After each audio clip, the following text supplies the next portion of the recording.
Assalamualaikum warahmatullahi wabarakatuh. Apa kabar kawan-kawan? Moga-moga kalian berada di dalam keadaan sehat walafiat di samping keluarga dan tugas-tugas harian. Hari ini satu lagi pantun akan saya hidangkan sebagai hiburan kita bersama. Moga-moga ya ada sedikit manfaat untuk kita bersama. Pantun ini adalah mengenai kehidupan kita di dunia ini. So, untuk tidak membuang masa, mari kita mulakan. Pantun ini berbunyi, kanak-kanak berlomba-lomba sambil bermain di atas perahu. Kalau kita tidak mencoba, macam mana kita nak tahu? Wah, inilah. Ataupun yang lebih pendek atau singkat lagi, apa yang maksud pantun ini ialah lebih kurang, kalau kita tidak coba mana tahu kan, belum coba belum tahu. Macam begitulah yang biasa kita dengar juga lalu di sekitar kita, sama ada kawan-kawan ataupun guru-guru kita yang mengajar kepada kita untuk mencoba. Karena kalau kita tidak mencoba, macam mana kita tidak tahu kan hasilnya macam mana. So, untuk kasih paham maksud pantun ini, jadi saya bagi beberapa contoh lah yang coba saya huraikan ataupun ialah ulas supaya Anda lebih paham lagi tentang maksud pantun ini. Satu contoh ialah mengenai dengan pekerjaan. Janganlah kita menganggap kerja-kerja biasa itu kan. Kalau dulu kita mula-mula mau kerja tuh kan, mau cari kerja, memang mau cari kerja yang bagus-bagus lah, pejabat macam itu kan. Tapi kita tengok kerja-kerja di luar sana seperti ini, pekerja-pekerja bangunan ataupun di bengkel-bengkel, mereka kotor kan, bekerja dengan keadaan kotor, minyak lah, simin lah kan. Kita nampak kotor, kita rasa ini kerja ini macam tiada arti lah, gaji pun murah gitu kan. Tetapi apabila kita sudah mencuburkan diri ke dalam bidang itu, contoh mekanik, memang pada permulaan tuh kita akan bersusah payah lah untuk belajar kan, untuk cari ilmu macam mana buat kereta, macam mana ialah buat engine kereta, macam mana gitu kan. Tapi apabila kita sudah mencoba dan kita sudah mahir, maka kemahiran kita itu sebenarnya sangat-sangat berguna kepada kita. Karena apabila kita sudah mahir, kita tidak boleh tidak bergantung pada toke untuk makan gaji.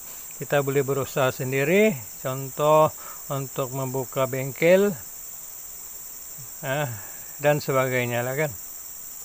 Ataupun yang pekerja binaan, kalau kita sudah mahir untuk membina rumah, kita tidak perlu lagi untuk makan gaji kita sendiri.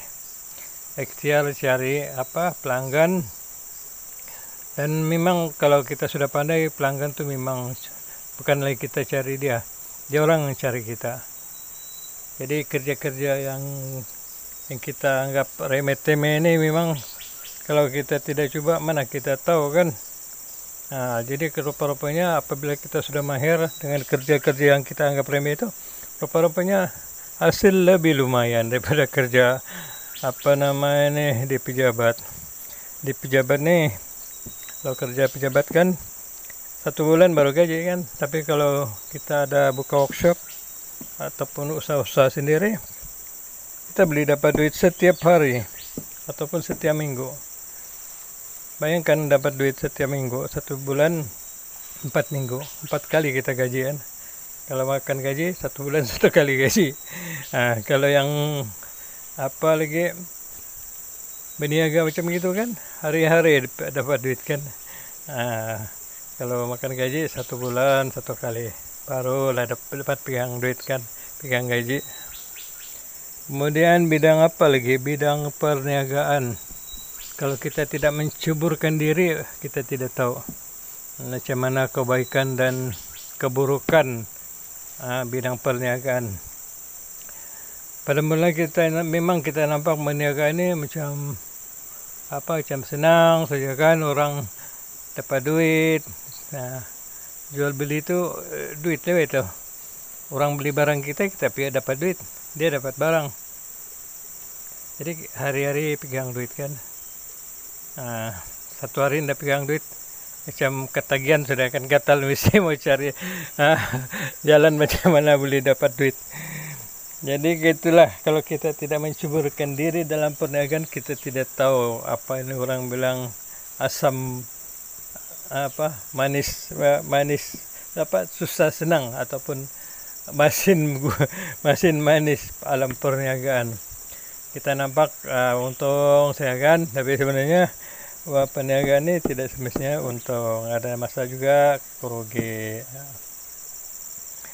Kemudian kita pergi percintaan. Ini cerita-cerita musim remaja lah ini kan. Siapa-siapa pun dulu memang pernah mengalami musim remaja, musim masa yang paling indah. Semua nampak berbunga-bunga, walaupun bunga tai ayam dipandang indah macam bunga ros. Jadi waktu kita tengah mencari kawan lah, atau lah biasalah kan, itu sudah lumrah kehidupan. Setiap yang lelaki mau cari yang perempuan mau cari lelaki kan, begitu. Jadi kita pergilah, selalunya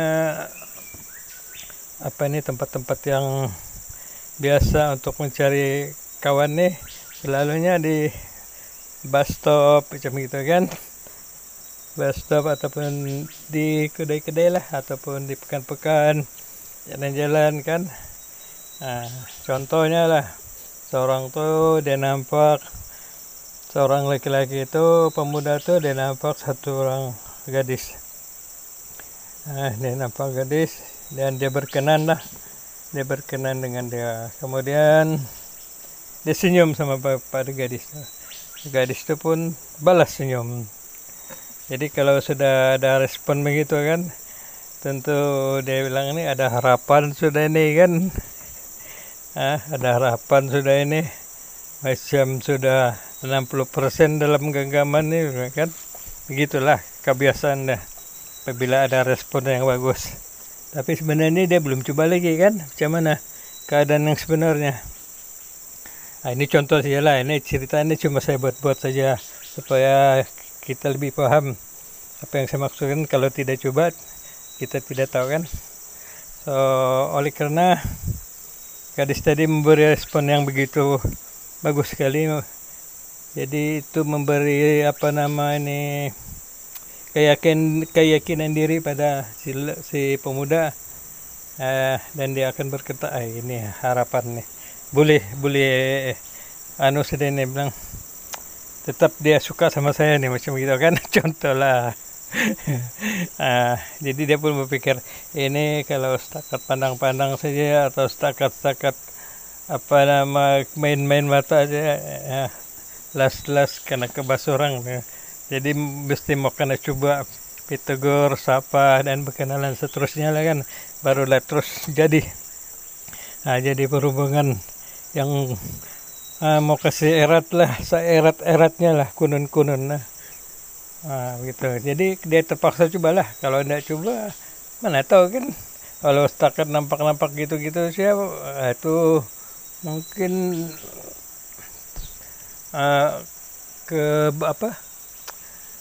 peratusan daripada apa yang dia buat tuh sama yang ada di hati dia, kita tidak tahu kan. So jadi pemuda ini cobalah kan, coba nasib lah orang bilang, karena dia sudah ada keyakinan, dia coba tegur sapa, mau berkenalan kan. Toto apa yang jadi.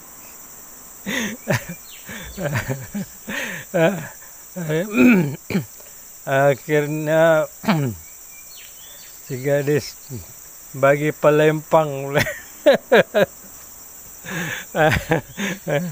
Ah, ini cerita kosong ya ini, bukan bukan kisah betul-betul berlaku, ini cerita kosong ya. Jadi, jadi dia tadi beranggapan, wah ini harapan memang cukup cerah kan. Dia cobalah, coba rupa-rupanya dia kena pelempar, kena tampar ataupun karena apa maki ke apa semua kan kita tidak tahu. Nah itulah kan, kalau tidak coba mana kita tahu. Ini sudah dia coba, sekarang dia sudah tahu bahwa cuma bantu cuma apa main-main saja, tidak serius. Nah itulah kan, kalau tidak coba mana akan kita tahu kan. Nah, kemudian bidang apa lagi? Mancing ikan. Oke, hari ini beberapa kita punya kawan pergi pancing ikan, ada 4 orang kah. So diorang jalan lah di tepi-tepi sungai, mau cari lubuk-lubuk yang paling cantik, yang dikira banyak ikan. Tiba-tiba dia pergi sudah sampai satu tempat tuh, dia nampak satu tempat nih memang baguslah mancing, tapi dia tengok ini memang tempat ini tiada ikan nih. Dia sudah macam dia sudah tahu tempat ini tiada ikan, pasal tempat tuh tidak cantik, air pun deras macam begitu kan. Dia mau tempat air tenang, ikan banyak sana berlegar-legar. So dia pun lalulah atau iyalah lalu. Tapi satu kawan ni dia pula yang punya berpikiran sebaliknya pula. Dia bilang kita belum coba, mana tahu kan, kalau sudah itu coba baru kita tahu. So yang berapa orang itu pun pergilah satu tempat yang cantik, yang dirasakan ada ikan. Yang si kawan ni pula satu orang ni dia pergilah mancing sana, karena dia mau coba pasal kalau tidak coba mana tahu. Dia